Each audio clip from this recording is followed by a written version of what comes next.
She went in for a simple checkup and came out pregnant with a billionaire's baby, by mistake. Dr. Park's eyes flickered over the chart, then stopped. "Miss Lewis," he said, voice lower now, "your test came back positive." Amara frowned. Positive for what? A pause. A swallow. "For pregnancy." The word sliced through the air. Pregnant. For a heartbeat, the room fell silent. Only the steady beep of a monitor filled the space. Amara's stomach dropped. Her fingers went numb. "That can't be right," she whispered. "I'm not even seeing anyone." Her pulse thundered in her ears. "Run it again," she said, but her voice was shaking, too small to sound convincing. Dr. Park looked away. "The results are accurate." Amara stared at the sterile white walls, at the floor, anywhere but his face. Every sound seemed distant. The hum of lights, a baby crying down the hall. How could this happen? Who could it even be? Her world tilted, crashing in slow motion. Her life, her body, no longer her own. If you think you know what happens next, think again. Stay with me, and don't forget to follow for the rest of Amara's story. Morning light slipped through the blinds of Amara's small apartment in Atlanta's Old Fourth Ward. Dust floated in the air like tired stars. Her laptop hummed on the kitchen table beside half-empty coffee mugs and crumpled sketches. She rubbed her eyes and leaned back in her chair. Another night of deadlines. Another design client who wanted miracles for pennies. Her phone buzzed with an overdue bill reminder. She sighed. "Another coffee won't fix this, girl," she whispered to herself. Outside, a train horn echoed through the city.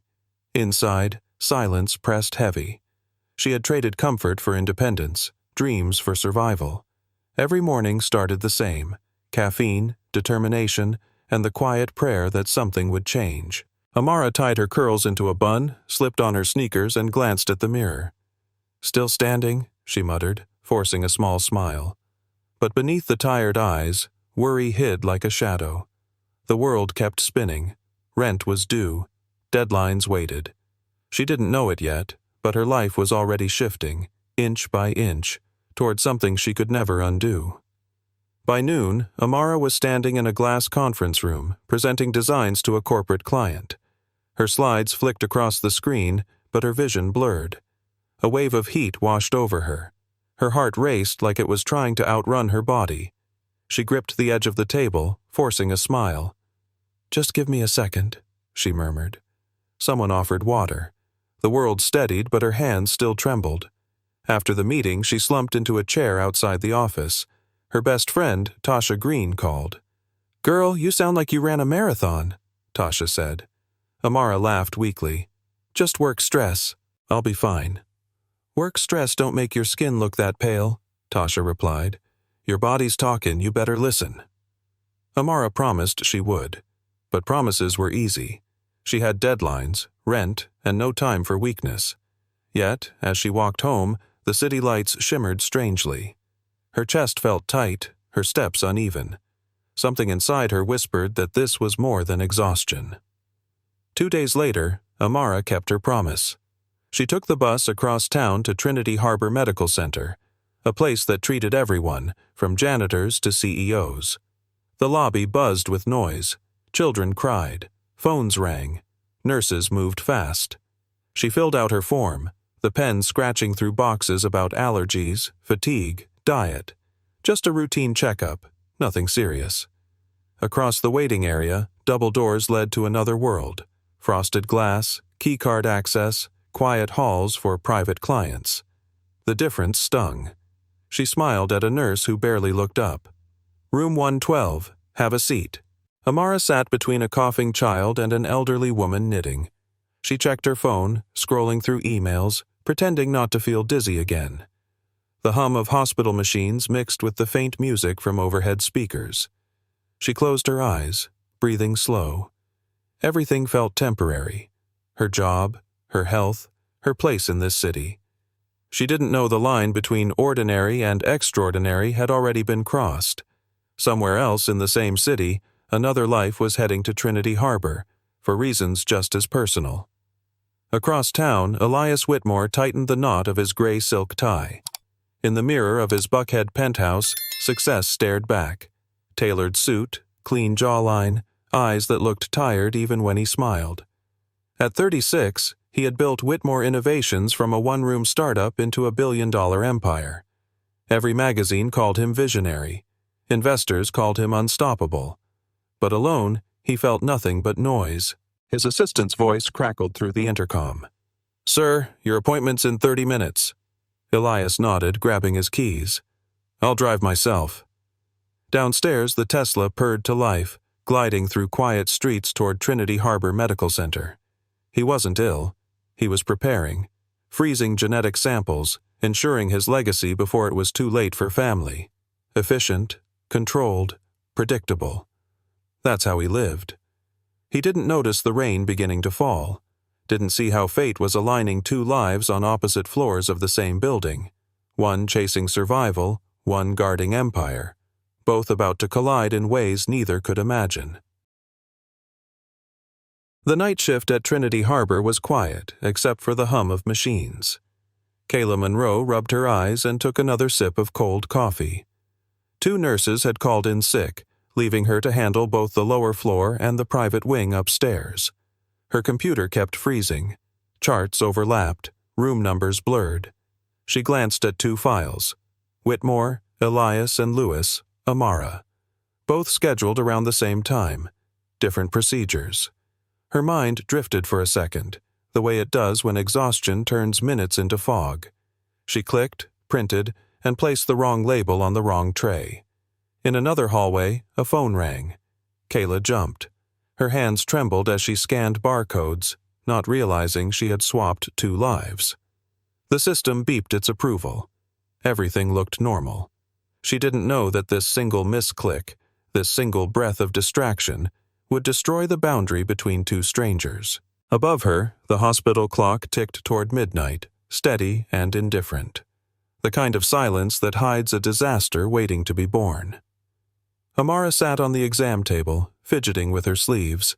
The room smelled like antiseptic and old paper. Kayla entered, gloves snapping. "Just relax, ma'am. Standard protocol." Amara frowned. "I thought this was just blood work." "Standard protocol," Kayla repeated, voice tight, eyes avoiding contact. Amara hesitated, unsure whether to speak again. Hospitals made her nervous. The sterile lights, the authority in white coats. She decided not to argue. "Okay. Do whatever you need." Kayla moved fast, her mind on the dozens of other patients waiting.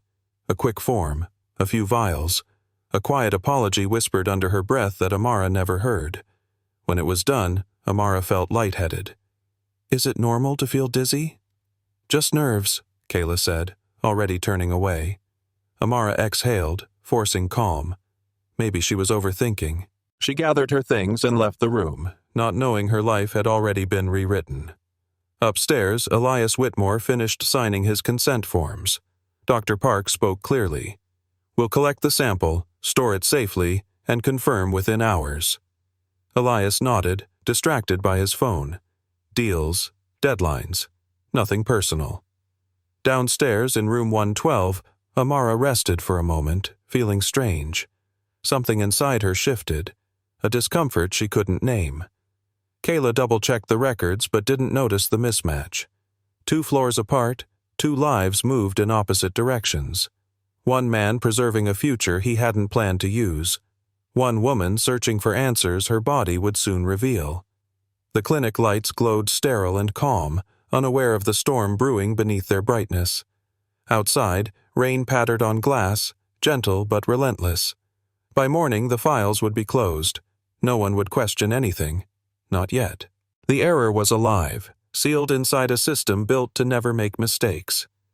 3 hours later, Kayla stared at her computer screen, frozen. The system had flagged a procedure mismatch. She scrolled down once, then again. Her stomach dropped. Room 112. Procedure: fertility insemination. Name: Amara Lewis. Kayla whispered, No, that can't be right." She opened the next file. Whitmore, Elias. The code matched. The samples didn't. Her hands shook as she called Dr. Park. "You need to see this. Now." Minutes later, he entered, face pale. Behind him, the hospital's legal advisor stepped in. "If this gets out," the lawyer said quietly, "we're finished." Kayla's breath hitched. "What about the patient?" Dr. Park rubbed his temples. "We handle it discreetly. Pray she never finds out." No one spoke after that. The hum of the machines felt louder. The air itself seemed guilty. And far away, Amara was already heading home, completely unaware. Days blurred into weeks. Amara returned to her desk, deadlines piling up. She drank tea instead of coffee. Lately, the smell made her sick. Her energy vanished. Sleep never helped. Tasha noticed first. "Girl, you look pale again. You sure you're okay?" Amara forced a laugh. "Just tired. Maybe I caught something." But the mirror told another story. Her face softer, her eyes duller. She brushed it off. Work came first. Bills didn't wait. One morning she nearly fainted climbing the stairs to her apartment. Her heart raced. Her breath caught. "I can't even smell coffee anymore," she muttered, pressing a hand to her stomach. Outside, the city was loud and alive. Inside, something silent had already begun to grow. A secret carried inside her body, waiting for the day it could no longer hide. The phone rang just as Amara was finishing a client sketch. The unknown number flashed again and again until she answered. "Miss Lewis," a man's voice said, steady but urgent. "This is Dr. Park from Trinity Harbor. You need to come in immediately." Her hand froze over the keyboard. "Is something wrong? Are my test results bad?" "Please, just come in as soon as you can." The line went dead. Her stomach twisted. She tried to laugh it off, but her fingers wouldn't stop shaking. Maybe it was anemia, maybe stress, something normal. Still, she packed her things and caught the bus across town.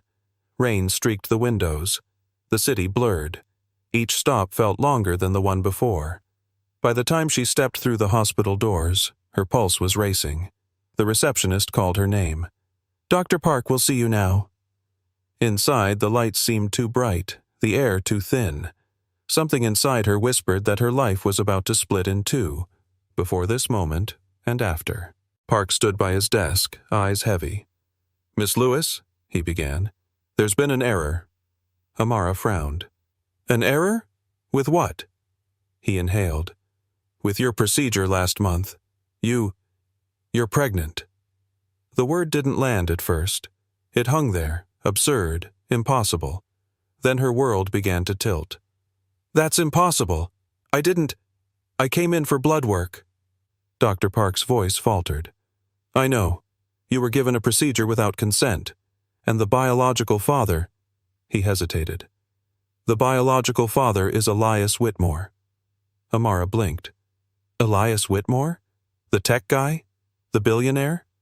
Her laugh came out broken. "You're joking." "I'm deeply sorry," Dr. Park whispered. "We take full responsibility." But responsibility didn't fix the nausea or the betrayal curling in her chest. She stood, gripping the chair for balance. Her heart pounded so hard it drowned out his voice. The walls seemed to close in as she stumbled toward the door. Outside, the cool air hit her face like ice. She walked without direction, tears blurring the streetlights. Every step felt unreal. At the corner, she stopped and gasped, hands trembling. The world spun around her, people laughing, cars honking, like nothing had changed. But everything had. She looked back at the hospital towering behind her. "You took my choice away!" she shouted, her voice breaking. A passerby glanced over, then hurried on. No one understood. No one could. Her body shook with rage and disbelief. She pressed a hand to her stomach, terrified of what it meant. Something alive, something unwanted, something that wasn't her decision. Rain began to fall, mixing with her tears. Her phone buzzed in her bag, but she didn't look. For the first time, Amara felt truly alone. Her body no longer hers, her future stolen by strangers. That night, Amara sat on her couch, staring at nothing. The TV flickered silently in the background. Her phone lit up again. An unknown number, She almost ignored it. Then, curiosity won. The text read, "This is Elias Whitmore. I just learned what happened. We need to talk." Her breath caught. She read it twice, 3 times. The name looked unreal on her screen, like something out of a headline. Tasha's voice echoed in her mind. "Girl, your body's talking. You better listen." But now her body wasn't just talking. It was holding a secret tied to a man she'd never met. Amara set the phone down, staring at the message as if it might vanish. Her hands trembled. She didn't reply. Not yet. For hours, she sat in silence, tears slipping down her face, knowing that ignoring him wouldn't change the truth. By morning, curiosity turned into courage. The next afternoon, a sleek black car waited outside her building. The driver stepped out. "Miss Lewis? Mr. Whitmore sent me." Amara hesitated, then nodded. The ride was silent except for the rain. When the elevator doors opened at Whitmore Innovations, the view took her breath away. Glass walls, the city spread out beneath them. Elias stood by the window, tall and composed. He turned when she entered. "Amara Lewis," he said softly. "Thank you for coming." Her voice trembled. "Did I have a choice?" Something flickered across his face. Guilt, maybe. "You always have a choice," he said quietly. They sat across from each other, the weight of 2 lives colliding between them. Amara's heart pounded as she whispered, "How do we even begin to fix something like this?" Elias looked down. "We start with honesty." Neither of them knew that honesty would only make everything harder. They sat across from each other, silence stretching between them. Elias clasped his hands. "What happened to you is unforgivable," he said quietly. "I don't expect you to forgive me, but I want to make things right." Amara's eyes narrowed. "You didn't do this." "I didn't stop it either," he replied. "It was my sample, my name, my world that caused this chaos." Her chest tightened. "I don't need your money." "Maybe not," Elias said, his voice soft but steady. "But you deserve peace. You deserve to feel safe again."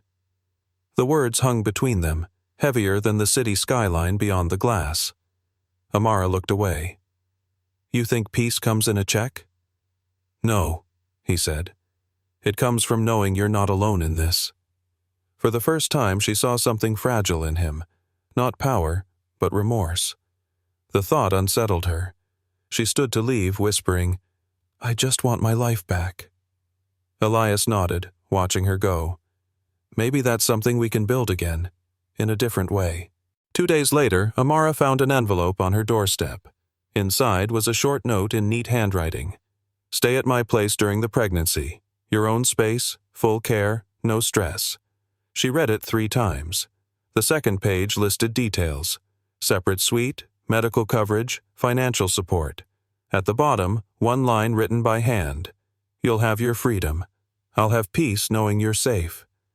Amara sat on her couch, the paper trembling in her hands. The offer felt unreal, like being invited into another world she didn't belong to. Part of her wanted to rip it up. The other part wanted to sleep without worry for the first time in weeks. Tasha called that night. "Girl, he's giving you a mansion? Take it!" Amara didn't answer. This wasn't just about comfort. It was about trust, something she'd lost long before she met Elias Whitmore. Sleep didn't come. Amara lay awake, staring at the ceiling.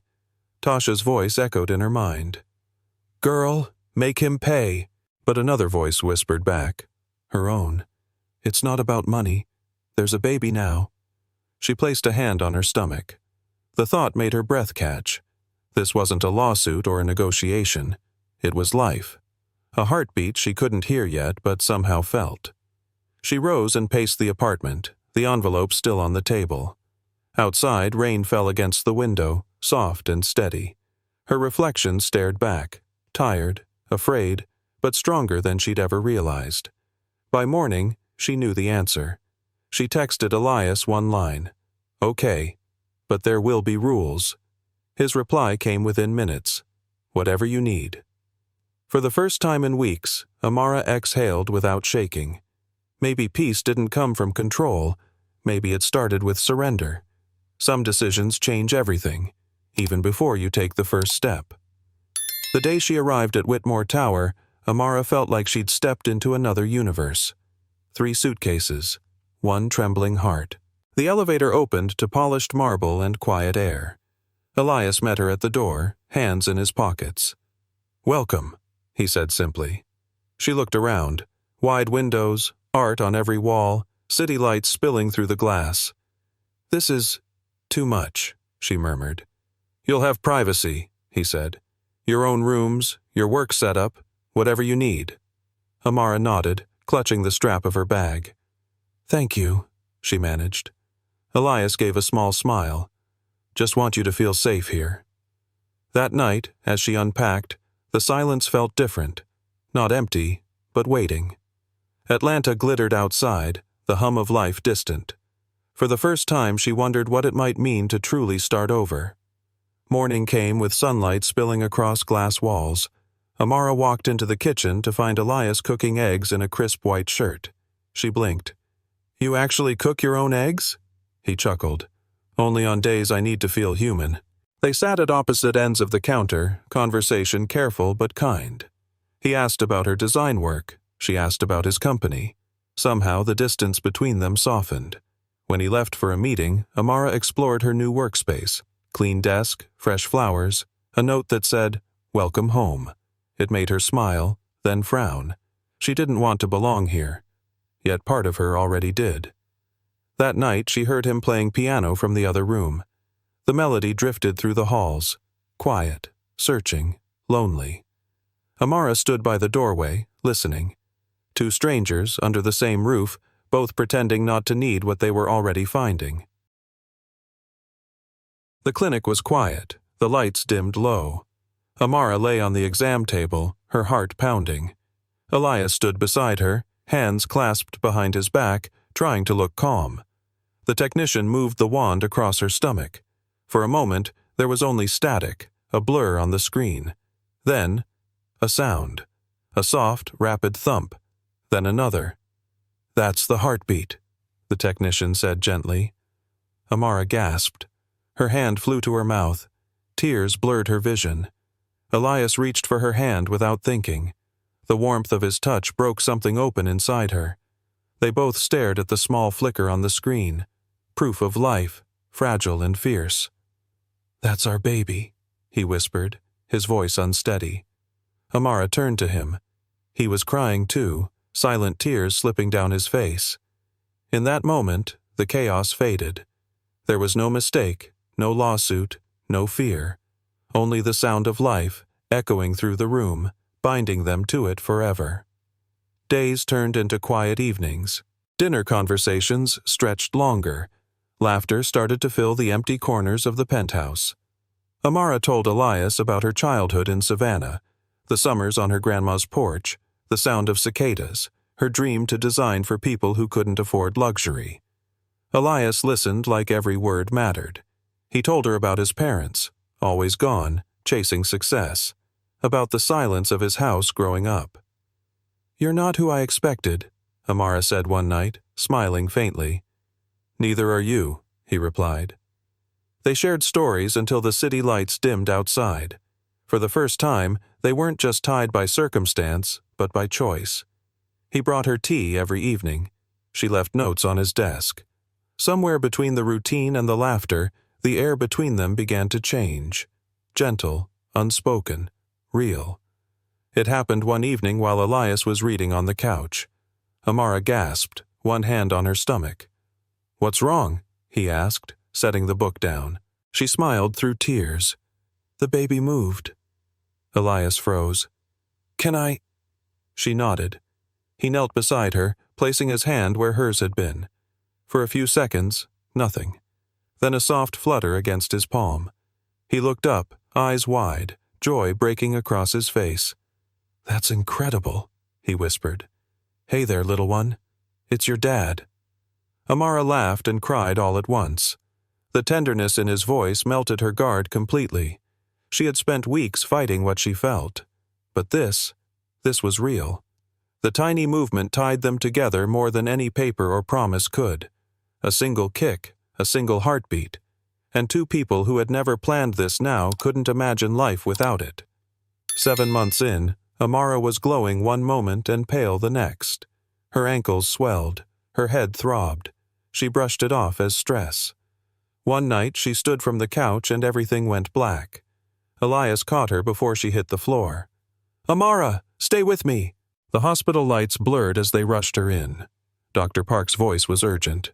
"Preeclampsia, dangerous for both of them." Elias gripped her hand, refusing to let go. Machines beeped. Nurses moved fast. He bent close, his voice breaking. "Don't you leave me. Please." Amara tried to speak, but her throat was dry. She felt the weight of his fear, his love. For the first time she wasn't scared of the future, only of not being there to see it. When her blood pressure finally steadied, Elias dropped his head to her hand and whispered a single word. "Thank you." The room was quiet except for the steady rhythm of the monitor. Amara stirred, weak but awake. Elias was still beside her, hair messy, eyes red.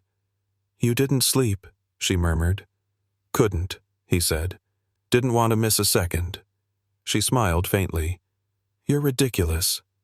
"Maybe," he said, "but I'm here." Silence settled again. Then Amara took a shaky breath. "Elias, I love you." His head snapped up. "You don't have to say that," he whispered. "Not because of everything that's happened. I'm saying it because it's true," she said, tears glistening. "Somewhere between fear and forgiveness, I fell in love with you." Elias reached for her hand, his voice breaking. "I've loved you for months. I just didn't think I had the right to say it." For a moment, the world was still. Just two hearts, beating in the same fragile rhythm, finally finding their way to each other. But love never stops at words. Elias sat beside her hospital bed long after the nurses left. The quiet hum of machines filled the room. Amara's eyes fluttered open, weak but smiling. "You're still here," she whispered. "Always," he said softly. He hesitated, then took her hand. "Amara, I've spent years building everything money could buy, but nothing feels like this." He reached into his pocket and pulled out a small velvet box. Her breath caught. "Marry me," he said, his voice trembling. "Not because of the baby, not because it's practical, but because I can't imagine a life without you." Tears rolled down her cheeks. "That's the worst proposal I've ever heard," she said through a shaky laugh. His eyes widened. "Is that a no?" She shook her head, smiling through tears. "That's a yes, you terrible romantic." Elias kissed her hand, then rested his forehead against hers. In the dim hospital light, everything else disappeared. Fame, power, fear, leaving only two souls choosing each other against all odds. The contractions came late at night. Amara's voice broke as pain rippled through her. Doctors moved quickly. "Emergency C-section!" someone shouted. Elias held her hand until they pulled him away to scrub in. He had faced boardrooms, crises, billion-dollar deals. Nothing terrified him like this. Inside the operating room, lights blazed white. Amara felt herself drifting, weightless, lost between breaths. Then a sound sliced through the air. A cry, sharp and new. "It's a girl," the doctor said, smiling behind her mask. Elias's breath caught. Tears blurred his vision. When they placed the tiny bundle in Amara's arms, she whispered, "Hi, baby. We've been waiting for you." Elias touched their daughter's tiny hand, feeling her grip tighten around his finger. "She's perfect," he said, voice breaking. "Her name, Nova Elise." That night, under sterile hospital lights, a family was born. Not through plan or perfection, but through grace and love. The days blurred into sleepless nights. Diapers, bottles, midnight cries. Elias stumbled through it all, his tie replaced by burp cloths, his board meetings postponed. "You're the diaper king now," Amara teased, watching him struggle with a restless Nova. He grinned. "I've been promoted to something far more important." The penthouse that once echoed with silence now overflowed with laughter and soft baby noises. Amara's designs cluttered one corner. Elias's laptop stayed mostly closed. They learned to live in the chaos, trading shifts, learning lullabies, finding peace in exhaustion. Sometimes in the quiet hours, Amara would look at him rocking Nova and whisper, "I still can't believe this is real." Elias would smile back, whispering, "Me neither." Their life wasn't perfect. It was better, loud, messy, full of love, and every sleepless night reminded them what truly mattered. Balloons filled the penthouse. Nova sat in her high chair, face smeared with cake. Family and friends laughed, snapping photos. Amara leaned against Elias, tired but happy. "Can you believe it's been a year?" she asked. He kissed her forehead. "Some days it feels like yesterday. Other days, I can't remember my life before you two." They watched Nova clap her frosting-covered hands. Elias smiled, voice quiet. "I'd do it all again. Every mistake, every sleepless night, if it led me here." Amara's eyes softened. "Even the hospital?" "Especially that," he said, grinning. "It gave me you." Laughter and music filled the room, but beneath it all was something deeper: gratitude for the chaos that became their miracle. Later that night, the house was still. Nova slept in her crib, her tiny chest rising and falling in rhythm. Amara stood beside her, whispering softly, "You're our miracle, baby girl." Elias wrapped his arms around her from behind. They watched in silence, the quiet kind that feels like peace. "Sometimes," Amara said, "miracles wear the disguise of mistakes, and sometimes love finds you right in the middle of chaos." Elias smiled. "And when it does, you hold on." She turned in his arms and kissed him, grateful for every wrong turn that brought them here. Outside, the city lights shimmered, distant and alive. Inside, everything they needed was already within reach. If you believe love can heal even life's biggest mistakes, stay with us.